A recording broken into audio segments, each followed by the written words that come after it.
AITAH for not building a bridge for my children to speak to their father again after our divorce? My English is very bad, but it's the typical story. 3 years ago I divorced my husband because he was cheating on me with his female best friend, of which he told me not to worry about. I didn't cry or protested because I faced him about that when I felt ready. I found out about the infidelity 2 years before asking for the divorce, and I didn't confronted him at the time to have more proofs and also to take advantage of the vacations and gifts I had from him when he probably felt guilty for neglecting me for his best friend. My love died when I found out anyways. Once I was ready, I just asked for the divorce and took as much money as I could from him and the house. You can call me a gold digger, but I'd rather polish my horns with expensive polisher than with a cheap one.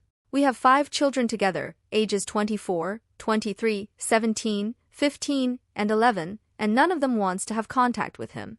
My ex wanted to keep the reason for our divorce as a secret, so I decided to be a good person and don't traumatize my children, so I let him lie to our kids saying that we both needed different things in life. Yes, I wanted a faithful husband and he wanted Peach.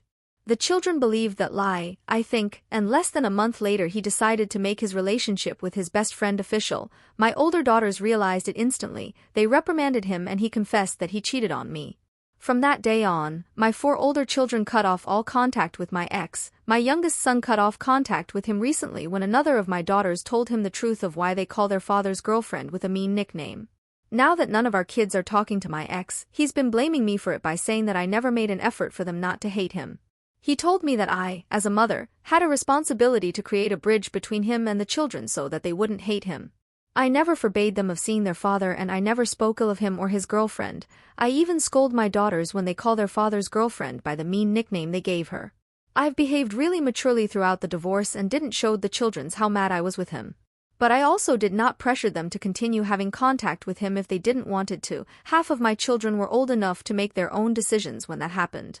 I told him that I'm not going to force the kids to go to his home, and he, as the parent who messed up everything, is the one who should make the effort and not me. I've talked about this with my mom and she says I should do my part too and speak well to the kids about their dad, but I really don't know.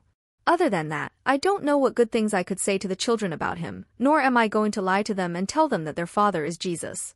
All of my children went to the psychologist when the divorce happened, and luckily all of them are good. They know that if they want to go visit their father, I won't be mad at all, but they just don't want to go and I'm not going to force them at all.